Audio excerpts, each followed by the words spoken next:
What if grace, God's beautiful gift to us, has been quietly emptied of its meaning? This was one of Dietrich Bonhoeffer's concerns for Christianity and for the church. Dietrich Bonhoeffer, in 1937, in the shadow of Nazi Germany, raised this warning to the church. In a book called The Cost of Discipleship, he talked about the issue of cheap grace versus costly grace. We're going to dig into that today.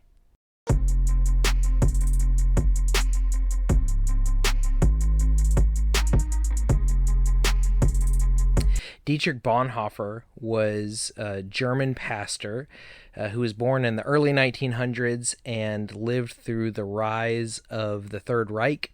He was one of the first vocal critics against Hitler, and he was concerned with, obviously, the issue of what was called the Jewish question, so how the Nazis were dealing with the Jews in Germany. So anti-Semitism was a real issue to him. Not only did he have family that was Jewish, but he also had co-workers in the church who were Jewish. And so what Hitler was doing was very real to him. But he also recognized that there was another issue, maybe a quieter issue. The German church, the German people, claimed to be Christian or Lutheran, but it was a cultural Christianity. He recognized that people in Germany did not have, most people, did not have an active faith. And he called this cheap grace. His concern was how people believed in and practiced forgiveness without repentance, belief without obedience, and baptism without transformation. Maybe you might understand through this discussion why I have titled this page "Formed, Not Performed," because in Germany, Bonhoeffer saw that Christianity was performed rather than forming in people's life. They were less concerned about formation and more about how could they perform Christianity. And so Bonhoeffer was concerned about this, raised the red flag in a book called The Cost of Discipleship. I would highly recommend y'all read this book. As you may know, I wrote my dissertation on Dietrich Bonhoeffer. Love this guy, and I highly suggest that you read him. But we're going to talk about this concept of cheap grace. What was he concerned about, and how does that apply to our life? So I'm going to read to you real quick a brief definition of or explanation of what Bonhoeffer called cheap grace, and then we're going to compare what he compares cheap grace to costly grace. So he says cheap grace is grace without discipleship, grace without the cross, grace without Jesus Christ, living and incarnate. And then he says costly grace is the gospel which must be sought again and again, the gift which must be asked for, the door at which man must knock. Such grace is costly because it calls us to follow, and it is grace because it calls us to follow Jesus Christ. It is costly because it costs a man his life, and it is grace because it gives a man the only true life. It is costly because it condemns sin, and grace because it justifies the sinner. Above all, it is costly because it costs God the life of his Son. Obviously, you can see that Bonhoeffer was passionate about living out costly grace in the face of what he calls cheap grace. This core idea of cheap grace is grace that is detached from discipleship. It's a performed grace. It's basically saying, hey, you're forgiven, but there's no responsibility attached to that grace. Now, theologically speaking, we know, Paul says, and you're going to hear me say this a lot over my videos because this is one of my favorite verses, in Ephesians 2:8-9, Paul says that we are saved by grace through faith, not by works, lest any man should boast. What does that mean? It means that we're not saved by anything we do, our actions. We're saved by what Jesus has done for us. The work was done by Jesus on the cross, but that grace is given to us through faith. So we are saved by the grace of God, yet there is a responsibility placed upon us when we receive salvation. That doesn't mean that the responsibility gives us salvation. It just means that when you accept salvation, there's a responsibility placed upon you. And Bonhoeffer recognizes this link between salvation and the responsibility, between grace and discipleship, between the free gift that God has given us and obedience to Jesus Christ. And he sees that there's a detachment in his context within Nazi Germany. He sees that the people, not just the Nazis, just the general German public, German Lutheran people, who most people in Germany were Lutheran. He sees that there are people who are accepting Christianity as a cultural context, but they're not believing, they don't have an active faith in Jesus Christ. And so this is worrisome for him. He notes that cheap grace justifies sin, it leaves the sinner unchanged, and it costs the sinner nothing.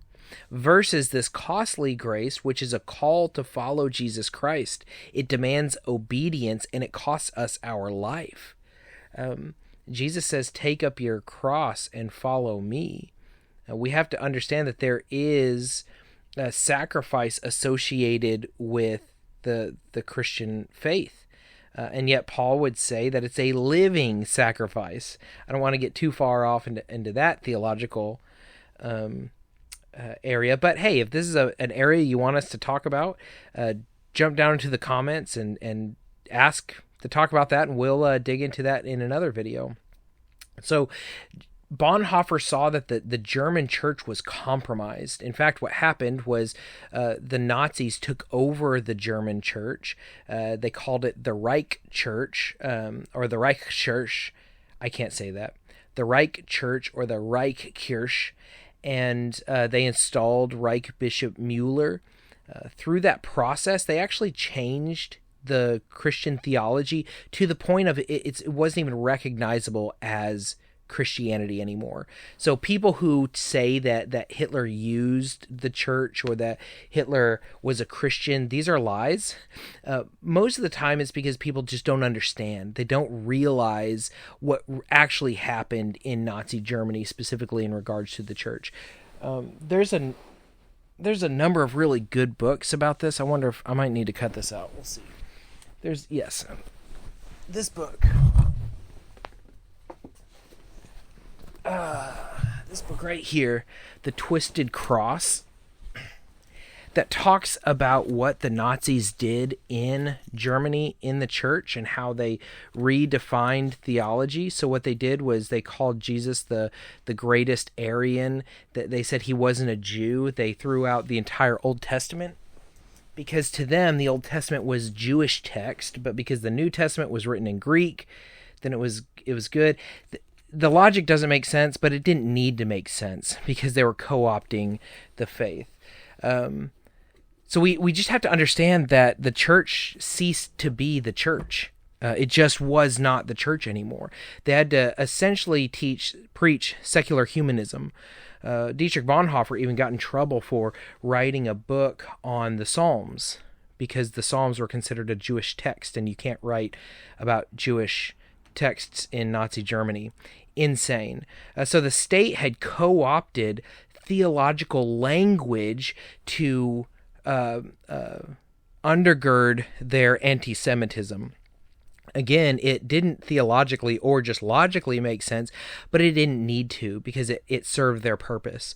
Religion was culturally convenient to Hitler in order to push through the agenda that he had. Dietrich Bonhoeffer understood this. He was concerned. He co-authored the Barmen Declaration, which essentially said that Jesus Christ is the ultimate authority, not Hitler. Called the Nazis out on all these theological issues, eventually created their own underground church called the Confessing Church. He ended up opening up an underground illegal seminary for the Confessing Church, which was eventually shut down by the Gestapo, and it was a concern. He eventually got arrested because he was part of...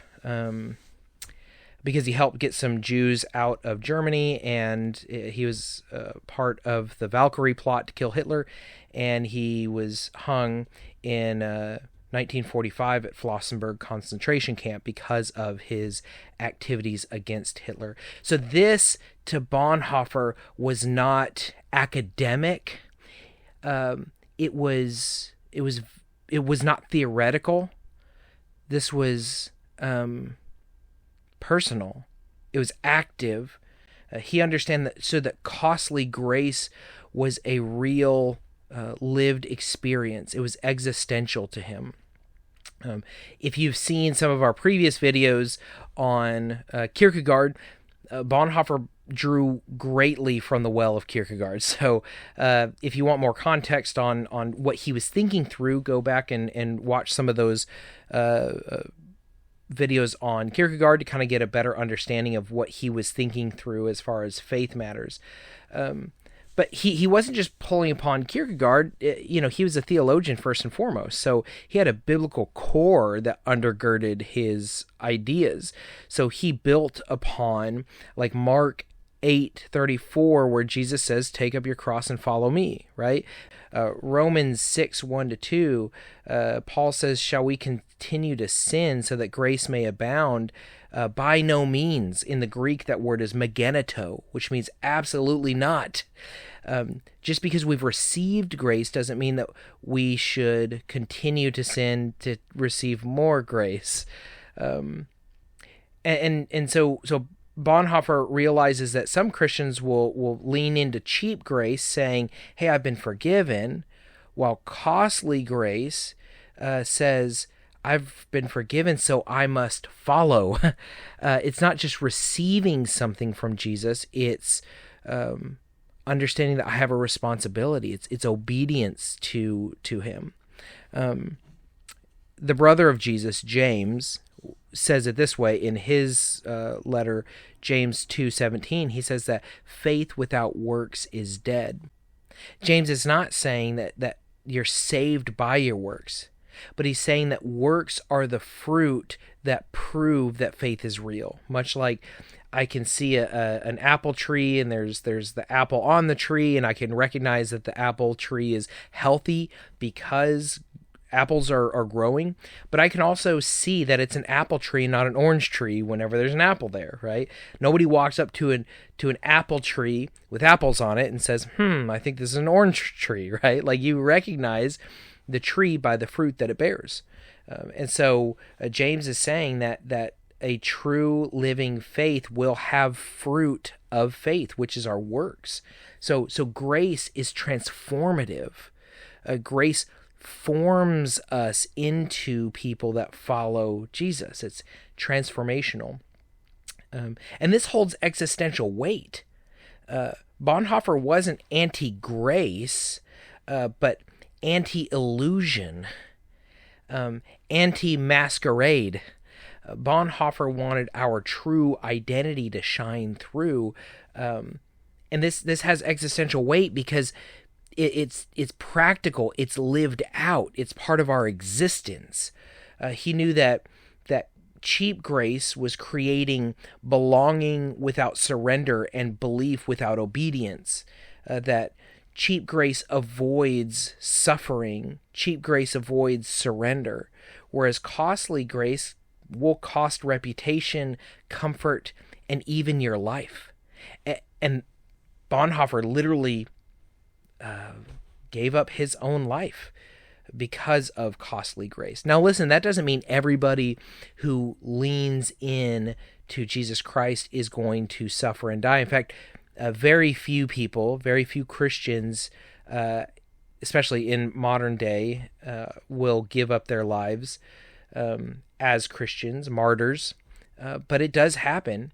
And I would say probably more practically is as a Christian, if you are truly living a transformed life, not a performed life.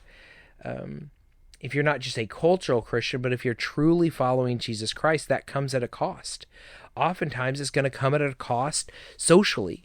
People are going to see you and say, you're weird. Why are you acting like this? This is out of the norm. Now, again, I'm not talking about cultural Christianity. I'm not talking about Christian nationalism. I'm not talking about a bucket that you fall into or a church that you attend. I'm talking about how you live, your faith lived out, costly grace in practice. And this is what Bonhoeffer did, and like I said, it cost him his life. So what does this mean to us? Well, I think we need to ask ourselves, first off, have we reduced Christianity to be a label that we put upon ourselves? Have we reduced Christianity to a religion that doesn't cost us anything? I'm not a big fan of that word religion, although I know it's practical but it's not very helpful, especially practically speaking, because Christianity is a faith. It's a relationship with God. And there is a system around it, but it's more than that. It's much like my marriage to my wife. She's my best friend. I love her. Now, technically, there's a marriage there. There's a legal binding agreement, but I don't point out the legal binding agreement to her all the time. I have a lived experience with her, a relationship with her. The formal relationship that I have with her, the marriage, the legal documents are just, part of the system. I don't point to that. Like, this ring doesn't bind me to her. It's the relationship that I have with her. It's the same thing with Christ. I have a relationship with him. Yes, there's a religion. There's a system around it. But regardless of the system, I still have a relationship with Jesus Christ. This is what Bonhoeffer is concerned with. And so we have to ask ourselves, have we separated or segregated out the relationship with Christ and we only have a religion? Do we have transformation associated with the grace that we've received? Is our faith culturally safe? And whenever I say culturally safe, I'm not just talking about the broader culture around us. I'm talking about the family culture that we're in, even the church culture that we're in. It's very possible that your church culture is anti-biblical. There are many churches in America today that are anti-biblical, which is a shame, but it's the truth. And so sometimes living out your faith would not be culturally safe within even your own church culture. Remember, Jesus says, not everyone who calls me Lord, Lord, did I know. And so we have to ask ourselves these questions. Cheap grace isn't loud rebellion, it's quiet accommodation. And I wonder how many people who claim to be Christians are quietly accommodating in their lives because they're scared. They're too concerned. We talked about this in the Kierkegaard video. Sometimes we quietly dissolve into the crowd because we don't want to push back. We need to recognize consumer Christianity, platform culture, and moral ambiguity that runs rampant in our society. Costly grace pushes against this. Bonhoeffer wanted us to think through what costly grace truly is. Grace that costs nothing changes nothing. The cross was not cheap, and the grace extended to you was not cheap. We are called to something more.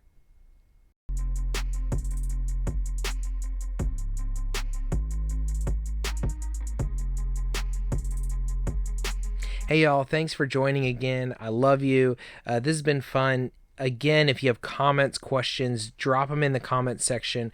I try to get back to everybody who asks a question or makes a comment. It always makes for a great conversation. If there are topics that you want to talk through, drop them in the bottom too. I'm still planning out the next few months. So we're kind of creating a baseline right now, philosophically and theologically, of what worldview is and what formation looks like.